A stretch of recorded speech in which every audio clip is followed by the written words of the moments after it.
Quem nunca sentiu que está de alguma forma a lutar contra si mesmo, sem perceber bem porquê? Pois hoje vamos a fundo nisto. Vamos desvendar como é que alguns hábitos do dia a dia, coisas que parecem inofensivas, podem estar a sabotar a nossa mente. E para isso, vamos usar as ideias do psiquiatra, o Dr. Fernando Fernandes, para expor estes verdadeiros inimigos silenciosos. Esta pergunta que vemos aqui é mesmo crucial.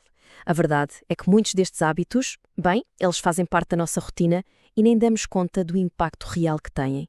Chegou a altura de olharmos para eles de frente, um por um. Então, vamos começar com o primeiro ponto, os sabotadores silenciosos. É disto que estamos a falar. Daqueles hábitos escondidos no nosso cotidiano que, sem darmos por isso, acabam por criar um ciclo vicioso de stress e ansiedade. E a primeira grande batalha pela nossa saúde mental acontece precisamente aqui, na forma como gerimos o nosso tempo. É incrível, mas é mesmo aqui que muitos dos problemas começam a ganhar forma. Vamos lá começar com um clássico, um que toda a gente conhece, a procrastinação, aquele hábito de deixar tudo para depois. E por que é tão comum? Bem, é simples. O alívio que sentimos no momento em que adiamos uma tarefa difícil, isso funciona como uma recompensa imediata para o cérebro. O problema é que o custo a longo prazo, esse é gigantesco. E as consequências, como podemos ver, são mesmo profundas. Não é só a questão de perdermos a satisfação de ter uma tarefa concluída. É o acumular de coisas para fazer que de repente se torna uma montanha esmagadora.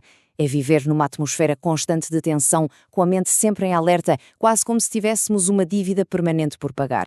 Agora, no extremo oposto da procrastinação, encontramos o inimigo que é, acreditem, igualmente perigoso, o excesso de agendamento. Aquela mania de encher a agenda com compromissos sem deixar um minuto para respirar é a receita perfeita para uma ansiedade autoinfligida. E esta citação resume isto na perfeição. As nossas agendas, sempre a abarrotar, ignoram a única coisa que é realmente previsível na vida, o imprevisível. Quando não há espaço de manobra, o stress deixa de ser uma possibilidade e passa a ser uma certeza. O Dr. Fernandes até conta uma história curiosa, a do relógio de pêndulo do avô dele. A lição é muito poderosa. Aquele relógio antigo, lá do século XX, marcava exatamente as mesmas 24 horas que os nossos telemóveis marcam hoje. O tempo não acelerou. O que se descontrolou foi a forma como nós o gerimos. E aqui está o ponto-chave. Ter tempo livre não é um luxo, é uma necessidade absoluta.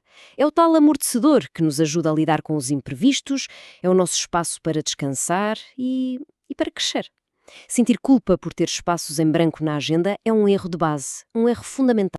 Muito bem, agora vamos mudar um pouco o foco. Vamos olhar para os hábitos físicos e para a sua ligação, que é direitíssima, com o nosso bem-estar mental. Porque no fundo, cuidar do corpo é cuidar da mente. Uma coisa não vive sem a outra. Ainda há muita gente que trata o sono como se fosse só desligar o interruptor. Mas olhem, a ciência é muito clara nisto. O cérebro não desliga coisa nenhuma. Pelo contrário, entra num processo super ativo e que é absolutamente fundamental para a nossa saúde, tanto física como mental. E reparem só no que está em jogo. A cognição, a aprendizagem, a estabilidade do humor, a recuperação física, tudo, mas mesmo tudo, depende de uma boa noite de sono.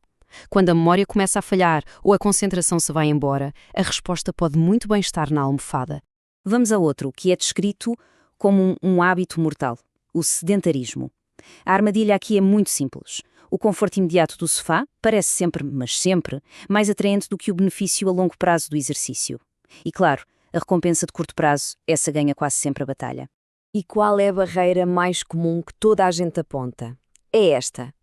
Falta motivação. É um obstáculo que, convenhamos, todos conhecemos muito, muito bem. A solução, por incrível que pareça, é simples na ideia, mas difícil de aplicar.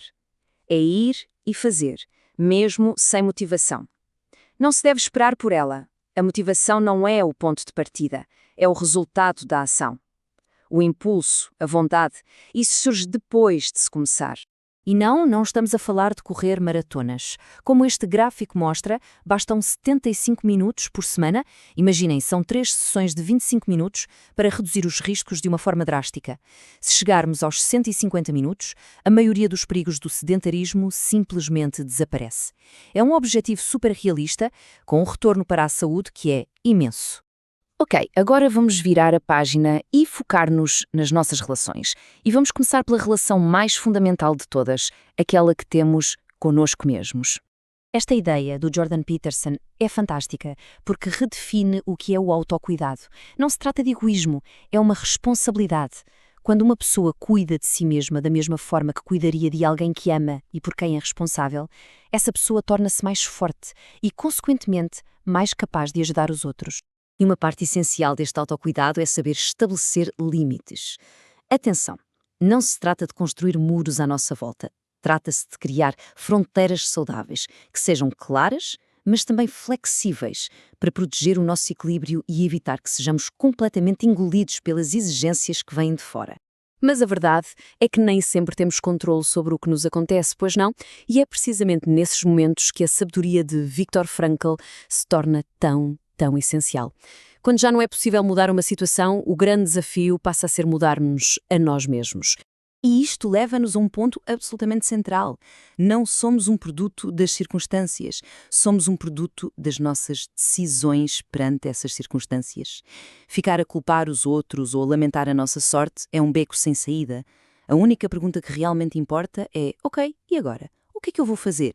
O que nos leva direitinhos ao hábito do pessimismo. A técnica para o combater é, na teoria, simples, mas exige muita prática. Sempre que surge um pensamento pessimista, a ideia é não o deixar criar raízes. É fazer uma escolha ativa de focar a atenção em algo positivo.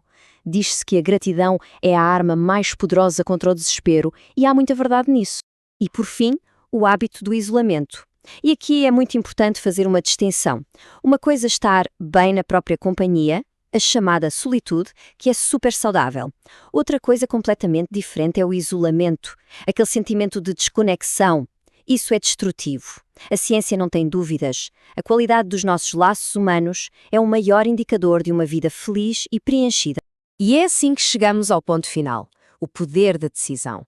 Porque se pensarmos bem, todos estes hábitos, desde a procrastinação até ao isolamento, têm uma coisa em comum. Todos eles são o resultado de pequenas escolhas que fazemos todos os dias. O poder de mudar está, portanto, nas nossas mãos. A questão final não é para mais ninguém, é para cada um de nós refletir. Ao olharmos para esta lista de sabotadores, que hábito vamos escolher enfrentar primeiro? A decisão de começar, essa pertence a cada um e pode muito bem ser tomada hoje mesmo.